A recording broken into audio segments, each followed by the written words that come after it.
Hello दोस्तों, नमस्कार। मैं नीरज कुमार स्वागत करता हूं आप सभी का अपने YouTube channel legal education house पर। दोस्तों, आज हम लोग संविधान के बारे में चर्चा करेंगे।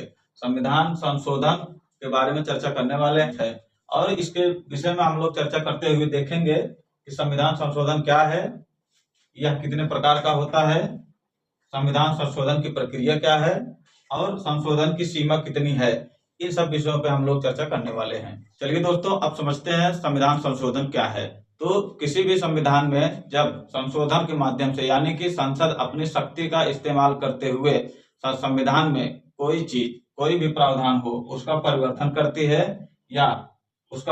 करती है या उसमें निरसन करती है, तो ऐसी प्रक्रिया संविधान संशोधन कहलाती है। हमारा संविधान की भी एक विशेषता है कि संविधान न तो बहुत कठोर है और न ही बहुत सरल है। यह नम्यता और अनम्यता का अनोखा मिश्रण है। इसलिए इसके संविधान के संशोधन के प्रावधानों में कुछ प्रावधान ऐसे हैं जो कि बहुत सरल तरीके से संशोधन किए जा सकते हैं, जो कि नम्यता का उदाहरण होता है, और कुछ प्रावधान ऐसे हैं जिनको संशोधित करने के लिए बहुत ज्यादा शक्ति की आवश्यकता होती है, तो वो एक अनम्यता का उदाहरण है। हमारा संविधान लचीला भी है और कठोर भी है। संविधान संशोधन के प्रकारों में हम लोग देखते हैं कि संविधान में 3 प्रकार के संशोधन दिए गए हैं। पहला है साधारण बहुमत, दूसरा विशेष बहुमत और तीसरा विशेष बहुमत और आधे राज्यों की सहमति, कम से कम आधे राज्यों की सहमति होनी चाहिए। इसका प्रावधान जो शक्ति दी गई है संशोधन की, वह अनुच्छेद 368 से बाहर है। और विशेष बहुमत का संशोधन जो दिया गया है, विशेष बहुमत के माध्यम से संशोधन, वह अनुच्छेद 368(2) में दिया गया है। और विशेष बहुमत और आधे से अधिक या आधे राज्यों की सहमति अनुच्छेद 368(2) के परंतु में दिया गया है। अब हम लोग एक एक करके देखते हैं कि इसमें कौन कौन सी चीजें और कैसे संशोधन किया जा सकता है। संशोधन के प्रकार में देखते हैं कि पहला प्रकार है साधारण बहुमत, यानी कि पहला तरीका साधारण बहुमत है। साधारण बहुमत के माध्यम से संविधान में संशोधन किया जा सकता है। संविधान में संशोधन करने की शक्ति किसके पास है? तो संविधान में संशोधन करने की शक्ति संसद भवन के पास है। केवल संसद भवन के ही पास संविधान संशोधन की शक्ति है। तो संसद भवन का पहला संशोधन प्रकार यही है कि साधारण बहुमत के माध्यम से। साधारण बहुमत का मतलब उपस्थित और मतदान करने वाले सदस्यों का साधारण बहुमत। संसद भवन में जो सदस्य उपस्थित हो रहे हैं और मतदान कर रहे हैं, उनका साधारण बहुमत होना चाहिए, यानी आधे से अधिक का मतदान पक्ष में या विपक्ष में होना चाहिए। तो उसी हिसाब से संविधान संशोधन किया जाएगा। इसमें हम लोग कुछ उदाहरण देखते हैं कि साधारण बहुमत से कैसे कौन कौन से संशोधन किए जा सकते हैं, क्योंकि यह माने जाते हैं कि यह बहुत ज्यादा संवैधानिक महत्व के नहीं होते हैं, इसलिए यह बहुत ही साधारण और सरल प्रक्रिया से संशोधित की जा सकती है। तो इसमें ये प्रावधान है, जैसे नए राज्यों का गठन करना, राज्य विधान परिषद का निर्माण करना या उसको समाप्त करना, दूसरी अनुसूची में जो प्रावधान दिए गए हैं उसमें कोई संशोधन करना है, राजभाषा के प्रयोग के संबंध में कोई संशोधन करना है, और संसद की गणपूर्ति को हमको पता है कि 1/10 भाग है, ये 1/10 संसद की गणपूर्ति है। तो इसमें संशोधन करके इसे बढ़ाया भी जा सकता है और घटाया भी जा सकता है।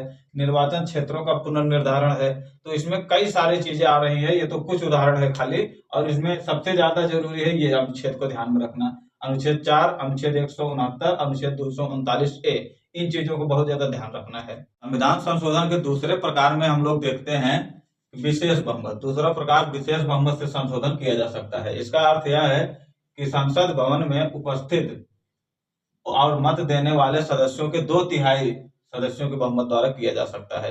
यानी कि जो सदस्य उपस्थित हैं और मत दे रहे हैं, उनका 2/3 मतदान जो है कि उस विधेयक के पक्ष में होना चाहिए या विपक्ष में होना चाहिए, उस आधार पर संशोधन किया जा सकता है।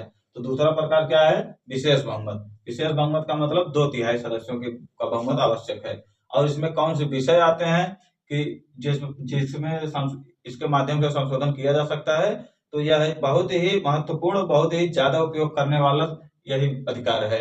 यही प्रकार में बहुत ज्यादा तरीके से संशोधन किए जा सकते हैं। जैसे इसमें विशेष बहुत ज्यादा है, जैसे जो विषय संशोधन, अभी मैंने जो संशोधन का 3 प्रकार बताया, उसमें पहला और तीसरा प्रकार में जो भी विषय नहीं आते हैं, वे सारे विषय विशेष बहुमत के संशोधन द्वारा किए जा सकते हैं। तो और इसमें हम लोग उदाहरण देखते हैं। तो पहला उदाहरण है मूल अधिकार, राज्य के नीति निर्देशक तत्व और महाभियोग, और अन्य बहुत सारी चीजें हैं जो कि भाग प्रकार 1 और प्रकार 3 में नहीं आती। उसका संशोधन विशेष बहुमत के माध्यम से ही होता है।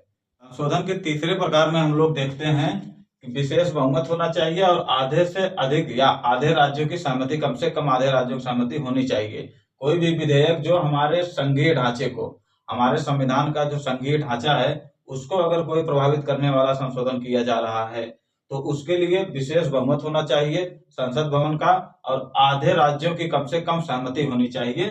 इसी तरीके से संशोधन किया जा सकता है। यह संशोधन की बहुत जटिल ही प्रक्रिया है जो हमारे संविधान की जटिलता को दिखाता है कि हमारा संविधान कितना कठोर है। तो मुख्य प्रावधान जो बहुत ही संघीय ढांचे के हैं और बहुत ही बहुमूल्य हैं, उन संशोधनों को विशेष बहुमत होना चाहिए संसद भवन में और आधे राज्यों की कम से कम सहमति भी होनी चाहिए। तो इसमें क्या क्या चीजें आती हैं उसमें हम लोग देख सकते हैं। यही 8 चीजें आती हैं संशोधन के तीसरे प्रकार में, जिसके संशोधन के लिए विशेष बहुमत होना चाहिए और आधे से अधिक राज्यों की सहमति भी होनी चाहिए। तो इसमें सबसे पहला प्रकार है राष्ट्रपति का निर्वाचन। राष्ट्रपति के निर्वाचन के संबंध में अगर कोई विधि बनानी है या कोई संशोधन करना है संविधान में तो उसके लिए इस प्रक्रिया का पालन करना पड़ेगा। और केंद्र व राज्य कार्यकारिणी शक्ति का विस्तार करना है जो अनुच्छेद 63 और 162 में। उच्चतम न्यायालय से और उच्च न्यायालय से संबंधित कोई संशोधन करना है संविधान में। 7वीं अनुसूची से संबंधित कोई संशोधन करना है। केंद्र व राज्य की विधायी शक्तियों का जो बंटवारा हुआ है उसके बारे में अगर कोई संशोधन करना है। संसद में राज्यों का प्रतिनिधित्व कम करना है या ज्यादा करना है, इसके बारे में कोई संशोधन। जीएसटी जो 101वें संविधान संशोधन में शामिल किया गया उसके बारे में कोई संशोधन करना होगा तो उसके लिए इन सब शर्तों का पालन करना पड़ेगा। और स्वयं अनुच्छेद 368 के अंदर, अनुच्छेद 368 में संशोधन की प्रक्रिया दी गई है और संशोधन की प्रक्रिया के संबंध में अगर कोई संशोधन करना है तो उसके लिए भी आधे से अधिक राज्यों की सहमति आवश्यक होती है। और राज्य कैसे आधे से अधिक सहमति देंगे, तो इसके लिए राज्यों का विधानमंडल जो है, यहाँ विधानमंडल शब्द का मैंने यूज किया है या संविधान में भी यहाँ विधानमंडल का शब्द का यूज है, क्योंकि किसी राज्य में विधान परिषद और विधानसभाएं दोनों होती हैं और किसी में केवल विधानसभाएं ही कार्यरत हैं। तो इसलिए विधानमंडल के साधारण बहुमत द्वारा पास होना चाहिए। और ये भी बता देते हैं कि इसमें कोई राज्य किसी विधेयक को कितने समय में पारित करके या निरस्त करके वापस संसद भवन को भेज दे, इसके लिए कोई समय सीमा निर्धारित नहीं की गई है। वह अनिश्चित काल तक उसे अपने पास रख सकता है बिना किसी बहुमत के प्रदान किए ही। तो इसलिए ये सब बहुत ही जटिल और कठोर संविधान संशोधन की प्रक्रिया दी गई। तो अभी तक हमने समझा कि संविधान संशोधन क्या है और संविधान संशोधन कितने प्रकार का होता है। तो वो सब हम लोगों ने विस्तार से समझ लिया है।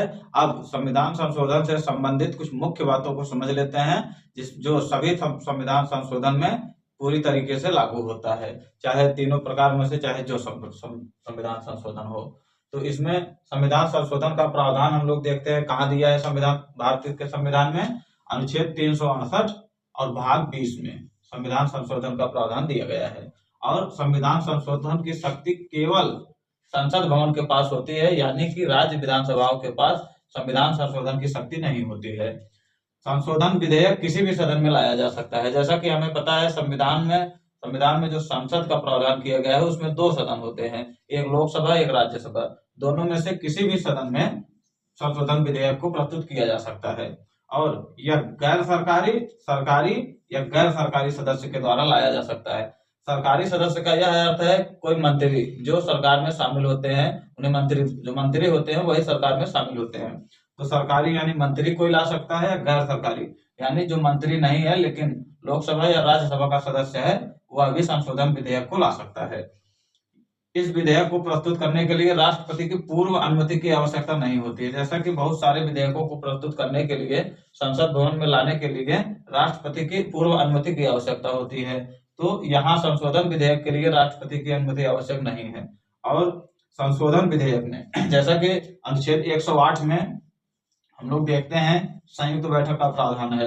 अगर किसी विधेयक पर दोनों सदनों में असहमति हो रही है और वो पास नहीं हो पा रहा है तो अनुच्छेद 108 में यह प्रावधान किया गया है कि राष्ट्रपति संयुक्त बैठक बुला सकता है जिसकी अध्यक्षता लोकसभा अध्यक्ष करता है।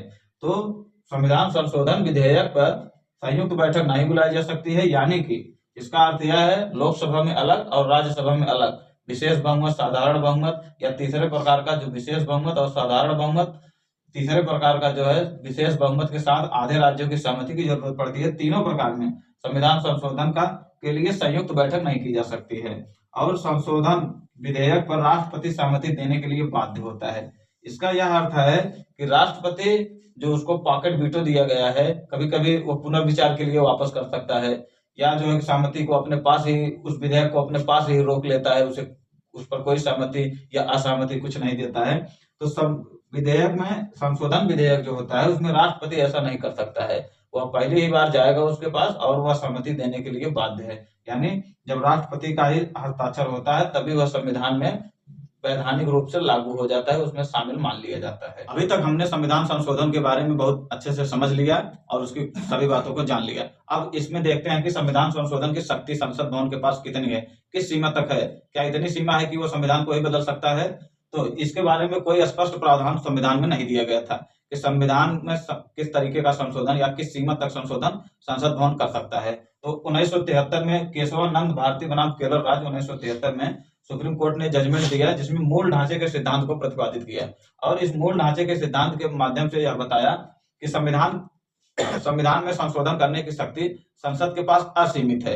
वो किसी भी भाग में संशोधन कर सकता है, कुछ भी कर सकता है, लेकिन संविधान के मूल ढांचे को प्रभावित नहीं कर सकता है। और सुप्रीम कोर्ट ने मूल ढांचा क्या है इसको परिभाषित नहीं किया है, उसने कहा है कि इसको समय समय पर परिभाषित किया जाएगा। इसलिए संविधान संशोधन करने की शक्ति संसद भवन के पास असीमित है, लेकिन वह मूल ढांचे को संशोधित नहीं कर सकती है।